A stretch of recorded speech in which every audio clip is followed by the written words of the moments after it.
and its modes, which I cover quickly in this beginner's guide linked on screen and linked down below. You may pause this video and watch that video first to get caught up. Tip number 1, jumping on downward slopes gives you a boost in momentum. Be careful not to hit anyone while doing this or you actually will lose ground. This works great on modes like Gate Crash in the last half where you run down slopes, at the start of Whirligig, or the second half of DoorDash, just to name a few. Tip number 2, dive before landing to avoid falling down. Just before you hit the ground, you can dive if you think you're about to lose your balance and fall down. It's an excellent move on far drops like at the end of DoorDash or when landing on a steep slope like in Seesaw. I would consider this a core technique to the game, so its applications are probably limitless. Tip number 3, a careful jump is a winning jump. You are in a vulnerable state when you jump. If at any time during your jump you collide with anyone, it will cause you to fall down. A common mistake I see players making is they start a jump when they are currently standing against someone, causing them to fall immediately when they start the jump. This happens a lot on modes like DoorDash, where you are crowded together and asked to jump as a group. So take care to jump when you have some breathing room around you, and it will save you some time from falling down. Tip number 4, Whirligig boosters. When playing Whirligig, you can use the rotating bars to launch yourself forward. This is true on almost every area of the map, including the endpoint. It does take some practice to get the right angles, but when done correctly, it is a nice boost.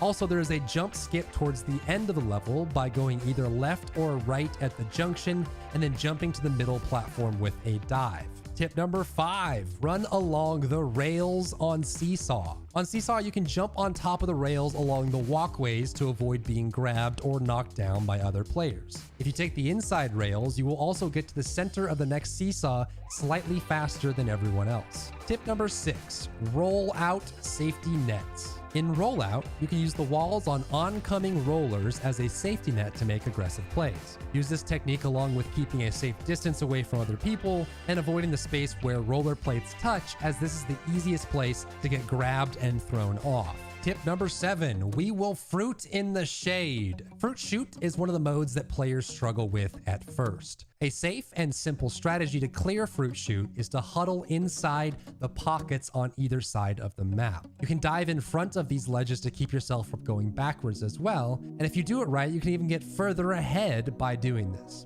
It also helps you to avoid oncoming fruits by tucking inside these pockets. Tip number 8, skill up in ball control. In both Hoarders and Fall Ball, I see a lot of players that like to throw themselves into the moving ball as soon as they reach it. But to do this effectively all the time takes practice in knowing how to manipulate the ball to do what you want. It can be effective to let the ball tell you when to hit it. And by this, I mean engage with the ball when it is on a free course without interception from other players. It takes time to recover after hitting the ball, so you can let your opponent hit it and then chase it to a better collision spot. Patience goes a long way here. In Hoarders specifically, you can use this strategy to run zone defense. Sit on top of the entry ramps and hit uncontested balls. You're aiming for one of two things when you do this.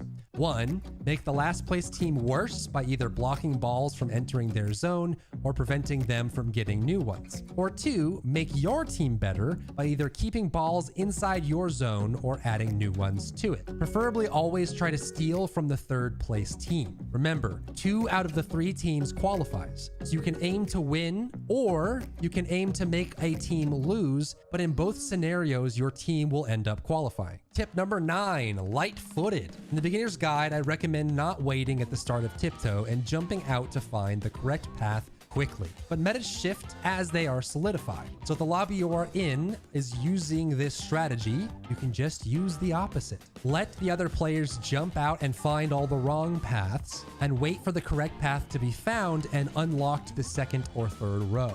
Then once you see it, simply jump forward towards the front of the line, bim, bam, boom. Tip number 10, hard reset. In Fall Ball, you will currently spawn in the middle of the map if you fall into either of the goals. Use this after a score to teleport to the center and contest the newest Fall Ball to fall into the arena. So you can score and then jump straight back to the middle of the arena by doing this. Tip number 11, head above water. When you're trying to sabotage an enemy's team ball in rock and roll, avoid letting the ball get on top of you. Oftentimes, once you get under the ball, it can start to gain forward momentum again. It's more effective to simply touch and go to corral it like a sheep than to try and brute force it with your forehead. Tip number 12, short and sweet. As it stands now in Perfect Match, every fruit you encounter starts with a different letter. For some people, remembering them by their starting letter helps